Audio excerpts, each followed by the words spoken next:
The day I found out I was pregnant, my mate, Alpha Hunter, posted a photo on the pack's feed. His arm was wrapped around my best friend, Catherine, her bare, swollen belly resting against him as they posed in front of a cozy fire. The caption read, "There's nothing stronger than the bond of pack and family." His hand, marked with the same mate's band I wore, was splayed across her belly. It was unmistakable. I clenched my jaw, barely able to breathe as I typed a quick comment, "Congratulations." Within seconds, my phone buzzed. Catherine's voice, breathless and shaky, was on the other end. "Ava, I'm so sorry. I only posted it to get back at Cade after we argued. I swear it wasn't supposed to mean anything." I could feel my heart racing, but before I could answer, Hunter's voice came through the line, cold and sharp. "Ava, I know you're reading too much into this. You're so obsessed with being a mother that you're letting jealousy twist everything around you. No wonder you haven't been able to conceive." The line went dead, but I barely noticed. I was numb. Minutes later, another alert popped up. Catherine had posted again, counting down the days until I'll have 2 strong alphas protecting me. Hunter had already liked it. It felt like a blade twisting in my chest. Without a word, I took off my mate's band, tossed it into the woods nearby, and headed back to the healer's quarters to cancel the appointment I'd made for a fertility check. Later that night, for once, Hunter came home before the moon had risen. He found the untouched herbal remedies and supplements tossed in the waste bin and scowled. We decided to opt for herbs since the drugs from the hospital weren't having an effect. To Hunter, I am just a barren wife. "Are you throwing a tantrum over nothing?" He raised a brow. "So petty." My voice was steady, almost detached. "I'm not angry." He laughed, a low, mocking sound. "You threw out the fertility herbs, but sure, you're not mad. Do whatever you want. But remember, you're the one who's desperate, Ava. Not me." I was gripping the edge of the counter, trying to steady myself, when he handed me a small, dark box. "This is from Jen. She feels bad, all right? She's young, inexperienced. She wanted to make things right with you." Inside was a crystal bead, Catherine's favorite. She likes it a lot. In fact, she loves it so much she wears it every day, causing it to be worn out and scratched. I could see the deep scuffs around the beads. They weren't new, far from it. But the fact she'd even given them to him as a gift felt like a slap to the face. "Take them," Hunter insisted, his voice edged with annoyance. "She's been struggling lately, Ava. She doesn't have much, and she knows this means a lot to her, so it should to you." Just hours ago, Catherine had posted a picture wearing brand new jade beads, captioned, "To the best alpha in the world. When favoritism feels like love." When I didn't reach for the boots, Hunter's face hardened. "Ava, seriously? You're almost 25, acting like a jealous pup.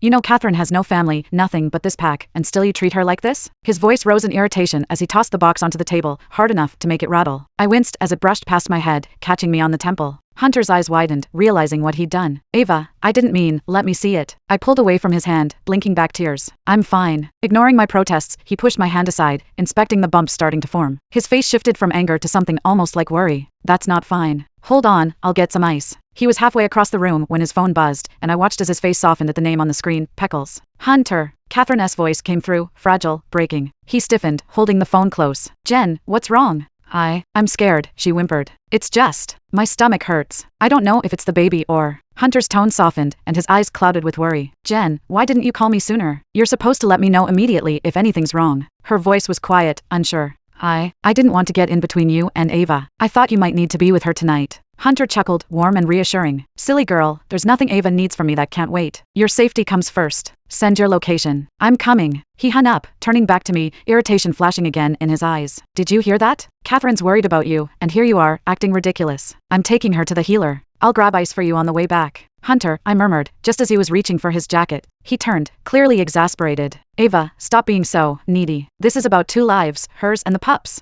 Don't make this about your own insecurities." I watched him, knowing better than to argue. Instead, I walked calmly to the coat closet, pulled out the worn leather satchel where he kept his belongings, and took out a small card. "Catherine's health records. You'll need it if the healer asks." Hunter looked taken aback for a second, then he reached out and took it from my hand. "Thanks," he murmured, almost begrudgingly. His gaze remained on me, as if he might say something, but I forced a small smile, tilting my head. "Drive safe." I reached up, my hand brushing his collar, straightening it the way I always did. His expression softened just slightly, his hand reaching up to touch my shoulder. "I'll be back soon. Wait for me." I nodded, not trusting my voice, as he walked out the door and disappeared into the night. I stood alone in the quietness of the house, the fire slowly dying down to embers. I could still hear Catherine's laughter echoing in my head, her voice intertwined with his. After he left, I sent a quick text to one of the members of the pack about starting the process of severing the bond with Hunter. I went to bed early, hoping that the next day would feel a bit more bearable. But in the dead of night, my phone buzzed. It was 1 a.m., and as I expected, the other side of the bed was still empty. I checked my phone and saw several messages from Catherine. "Hunter is just so hot. I want to devour him while he's asleep." Attached was a photo of Hunter asleep. His head rested on her pink, cartoon print pillow, his hair tousled, lips slightly parted in that way that once made my heart race. I saw the typing indicator flash at the top of the chat, and then Catherine quickly deleted her messages. She sent a single sticker begging for forgiveness.